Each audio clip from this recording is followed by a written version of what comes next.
And then there were only four teams remaining in the NBA playoffs. Now on to the conference finals. In the Eastern Conference, it's the team we all expected to be here all season long, the Boston Celtics, who will host the Indiana Pacers as the C's have home floor advantage. In the Western Conference, maybe an unlikely matchup. It's the Minnesota Timberwolves and the Dallas Mavericks. Here is how we have reached this point with only four teams remaining at this stage of the NBA postseason. Boston and Indiana on one side. On the other, it's Dallas and Minnesota. And this is what we expected not. We thought the Denver Nuggets would be in this spot here. And also, just taking a look overall at the numbers at the FanDuel Sportsbook to win the NBA championship, you see the Celtics price getting a little bit deeper there at minus 160. I do that's a direct correlation here to the Denver Nuggets actually not making it into the Western Conference Finals as the NBA champions from last year. That might have been maybe the toughest effort that you would get. Now, granted, we're not taking anything away from the Minnesota Timberwolves. They were better than the Nuggets. Why? Because they just beat the Nuggets in a 7-game series. But I just think that pedigree of heading into the NBA Finals, where the Boston Celtics over the past couple of years have had a lot of success getting to at least the Eastern Conference Finals, but not over the top. Now, if you're taking a look at the finals, let's just say it is the Dallas Mavericks and or the Timberwolves. We're not looking at either one of those teams like, Dallas, you know what I mean? 5 out of 6 times in the finals, 2 championships here, or even the Minnesota Timberwolves. So now you're looking as the veteran team is the Boston Celtics with championships because the other 3 teams that are fighting with them, all in the same boat right now. So I do believe the Boston Celtics is priced correctly at the minus 160. And again, that's not taking anything away from me on the Minnesota Timberwolves.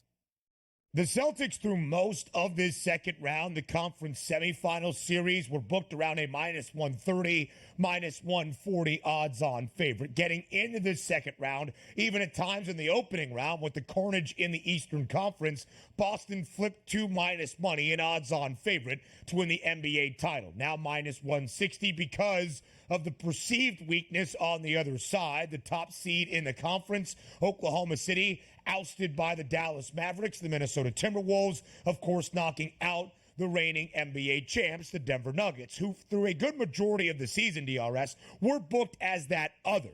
When you looked at either an NBA championship series exact matchup or just who were the favorites in either conference, it was Boston and Denver. Boston versus Denver in a potential NBA Finals.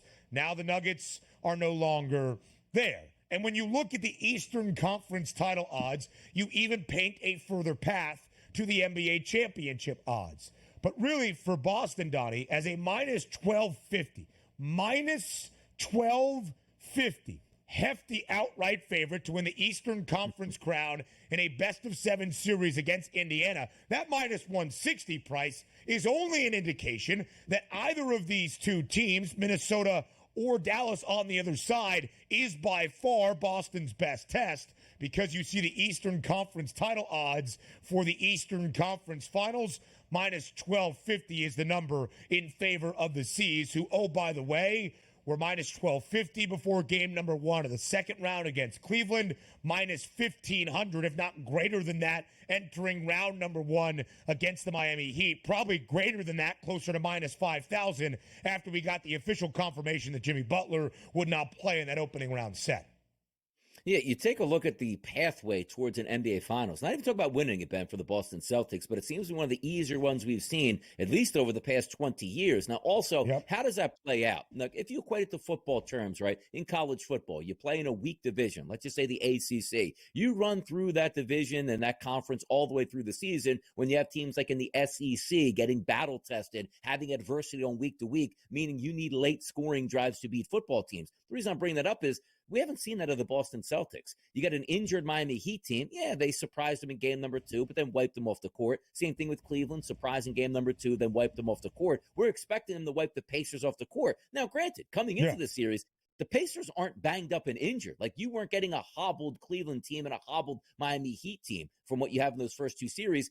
You're not getting that with the Pacers. They're going to be healthy for this one. That price is crazy at minus 1250. But hear me out on this. Let's just say, again, the Boston Celtics win this series in 5 games, which is probably the favorite at this point. Win 2 in Boston. We'll split out there in Indiana. We'll come home for game number 5 and get a victory, as you see up there on the graphic, 5 games at a plus 155 price, and that makes some sense. Are we going to penalize the Celtics? Like, oh, what an easy run.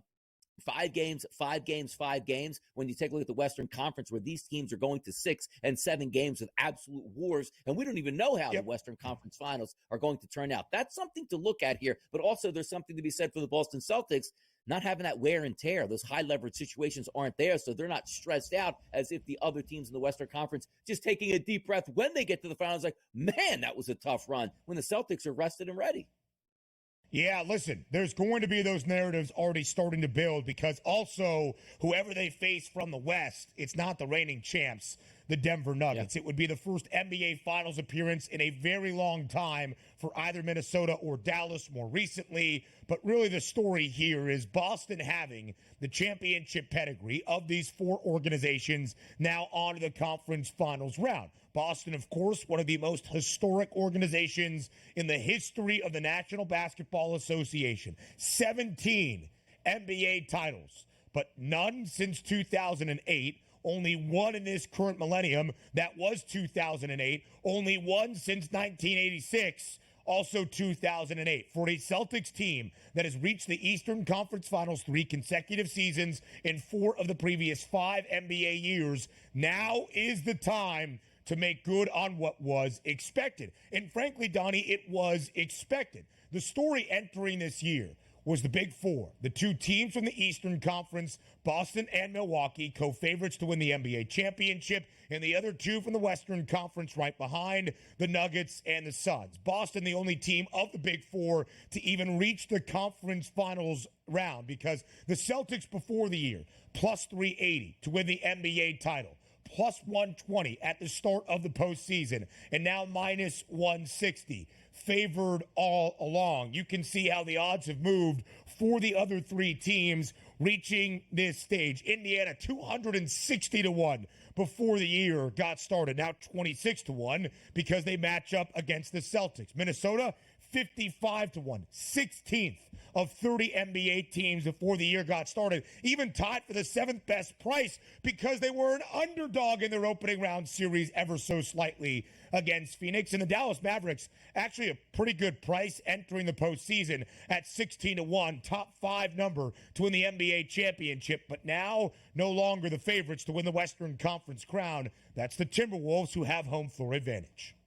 Yeah, these prices I think are correct too, because you have to take a look at the Celtics being the prohibitive favorite. Why? Because they have the easiest path to get to the NBA Finals, hence a minus 160 price to win it all. You take a look at the Timberwolves at a plus 280 price. They got a formidable opponent coming up here in the Dallas Mavericks, who are a 5 to 1 price to win the NBA championship. So still a lot of ways to go, but I do think that Celtics price that you're looking at now is, if we think it's going to be so easy to get by the Pacers, that does make some sense, because again, you're going to line up in the finals. You're going to have home court advantage. And also, it is to your advantage, if you're the Celtics, to put away the Pacers as quickly as possible. And also keep in mind here, we love what we see out of the Celtics on the court, and we're still waiting for Kristaps Porzingis to get back into the equation. Right. And he still might be sitting out games 1 and 2, which tells you how devastating some of these calf/hamstring injuries can actually be in the time that you're going to miss. But granted, you're not the Boston Celtics. We don't need to see Kristaps Porzingis hobbling up and down the basketball court like we saw OG Anunoby because of a must-win game number 7. They're afforded. They can rest him extra time. And if you do think they easily dispatch the Pacers, why even bring him back for this series if you don't need him? Make sure he's 100% by the time you get to the NBA Finals. That's probably the goal here. So because you're that good being the Celtics and is such a heavy favorite, you could be afforded that chance to rest your superstar player in Kristaps Porzingis. Boston, a 9.5-point favorite for game number 1 inside TD Garden tomorrow night. Game 1 in Minneapolis of the Western Conference Finals. The T-Wolves, a 4-point favorite on Wednesday night. Minnesota into the Western Conference Finals for the first time in 20 years, since 2004. Indiana into the Eastern Conference Finals for the first time since 2014.